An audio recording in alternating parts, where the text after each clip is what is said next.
Okay, so let's unpack this. Imagine spending your entire working life doing something, only to realize, like decades later, it's a living, breathing example of a really complex philosophical idea you once studied in college. Yeah. That's pretty much what happened to the author of the material we're diving into today. At 55, after this long career in online reputation management, ORM, they had this huge aha moment. Hmm. It connected their daily grind, directly to Jacques Derrida's Il n'y a pas de hors-texte. Which translates roughly to there's nothing outside the text. Yeah. Really powerful idea. Right. And what's so fascinating here, as the author points out, is how text expands way beyond just, words on paper. Okay. They describe it as a sealed system of signification. So Mhm. think about it. It could be a pop idol's whole persona, meticulously crafted. Like a brand. Exactly. Or an SEO campaign, a news story, even architecture. Yeah. It's all about how meaning gets created and basically exists entirely within that specific sort of self-contained system. And that's our mission for this deep dive, right? To figure out how this, kind of abstract concept, there is nothing outside the text, actually shows up in our very real, sometimes pretty bizarre digital lives. Yeah. We're going to explore it using this really unlikely pop culture example, and then think about what it means for how we see reality and how we manage our own identities online. It really gets to the heart of how these big ideas underpin our everyday online world. Okay, so here's where it gets really interesting. The catalyst, the thing that sparked this whole realization for the author, it was this glitchy, bleach-blonde YouTube idol, Poppy. Ah, Poppy. Yeah, she became their test case. And the author's point is basically, you shouldn't care who Poppy really is behind the scenes. Right.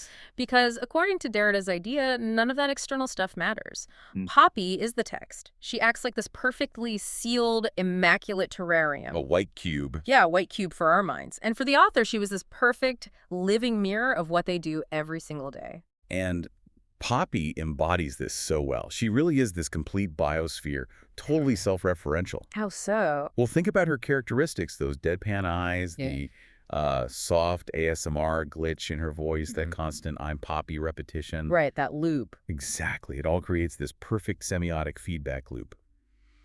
The source material really hammers this home. Trying to find the truth behind the curtain, it's pointless. Because there is no outside. Precisely. All the meaning you need is right there, inside the loop she creates. And the bigger insight, I think, for all of us, is how in this digital age, perception isn't just like reality. It kind of is reality. It is the only reality that matters within those constructed boundaries. It's the text. Okay, so if Poppy is this perfect example of a self-contained white cube, how does that abstract idea translate to the messy, practical world of online reputation management? Yeah, good question. This is the field the author's been in for, almost 3 decades? ORM, SEO. Yeah. Their job is literally building, tending, reindexing, defending white cubes for other people. And that's what they mean by applied deconstruction. It's not just, fixing a bad link here or there. It's bigger than that. Much bigger. Yeah. The author talks about it like re-landscaping the entire sealed garden.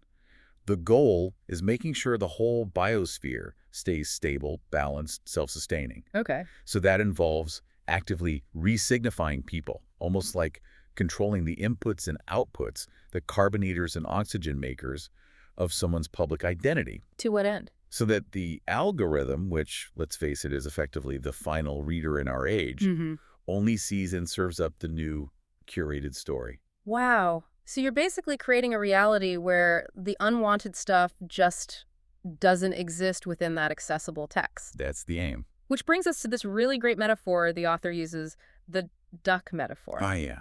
They say if your client cracks like a duck, walk like a duck, and migrate like a duck online, then Google, and by extension, the world, will believe they are a duck. And that, flat out, is the job. It's a brilliant way to put it. It captures how you're managing this closed ecosystem of perception. And it clears up a big misunderstanding about Derrida. Which is? That nothing outside the text means context is everything. It's actually the opposite. Okay, I'm following. Derrida's big sort of heresy was saying there's no final context, no ultimate truth outside the system you're looking at. Right. The source puts it like this. If you can't find your answers inside the sealed cube, you're not reading. You're just myth hunting. Hunting for something that isn't there, essentially. Exactly. But the challenge, and this is crucial, the cost comes if the real client honks like a goose behind the fence Hmm. while you're busy making him look like a duck online. That's where the fragility comes in. That's the crack in the white cube. And that fragility seems key. This isn't like a set it and forget it kind of thing. Not at all. The author says the moment someone stops tending the system, that perfect little biosphere begins to rot. Decay Wow. sets in. All that old stuff, the things you tried to bury, mugshots, scandals from the Wayback Machine, it tries to seep back in through the cracks. Yeah, it's like weeds growing back. It sounds a lot like, trying to keep your social media perfect. You slip up once, don't maintain it, and suddenly that awkward photo from 10 years ago is back. That's a good analogy. The author compares it to needing blood pressure meds or anti-rejection drugs after a transplant. Meaning? You can't just stop. You have to show up, tend the garden every single day, or the whole system starts to falter. It requires constant vigilance. Constant vigilance. And this is where the idea of metanoia becomes really important. Metanoia. Yeah, it means more than just a surface rebrand. It means like a genuine transformation. For that biosphere, that online text, to actually last, Yeah. it can't just be smoke and mirrors. So faking it doesn't work long term. Right. Someone who's just a fraud, who hasn't really changed, has to keep pumping infinite energy into maintaining the illusion. The author calls it heading towards heat death if there's no real oxygen. The smartest people the author worked with, they're the ones who took it as a second chance and actually became the thing they asked the author to build online. So they align their actions with the constructed text. Exactly. That's real transformation, not just deconstruction or covering things up. The source has this great line about dads, saying the best dads are often boring and cringe, steady and present, not the flashy ones who just throw a Porsche at their kid once a year. Consistency over grand gestures. Precisely. That steady, daily tending, like good SEO, like good ORM, like being a present parent, that's what keeps the biosphere healthy and stops it from collapsing. It's amazing then to think about the author having this realization at 55, that their postmodern studies from college were like the whole source code for their entire career. Yeah, it's quite a connection to make. Because you often think of postmodernism as just being about, tearing things down, tearing the master's house down, as they put it, deconstructing everything. Right, the critique, the dismantling. But their actual job, their trade, wasn't just about dismantling. The author realized it was actually about building something coherent to live in. And that's the crucial shift in understanding, isn't it?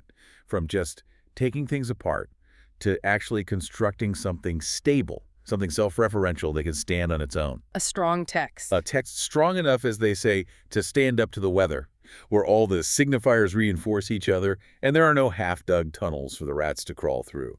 The biosphere has to be stable. And Poppy, the YouTube idol. Poppy taught them that fundamental lesson, that you do not need the brown-haired videos, the supposed real history. Right. There is no archive that matters more than the loop you hold in the present.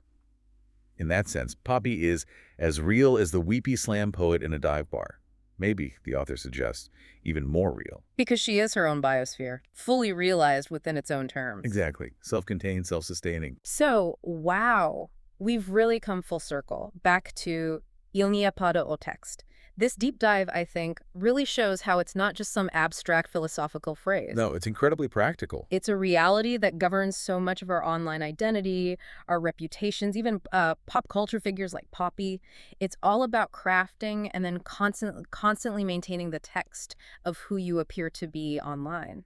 And the author really stresses that doing this work, building and maintaining these white cubes, it's actually a chance to become your own biosphere. A chance to define yourself within that space. But it's fragile. The illusion, the text is all there is, but it demands that constant honest tending. If you crack open the glass, if you let uncontrolled context creep back in, the illusion shatters. Which really brings up a question for you listening right now. If that online self we project is a constructed text, and keeping it stable requires all this effort and, importantly, alignment with our actual actions, what does that mean for how you present yourself online day to day? Are you tending your own biosphere? Yeah. Or are you just letting the desert wind blow through the cracks? Because, as the source powerfully concludes, the best text will rot if you don't keep living in it every day. Nothing outside it will save you.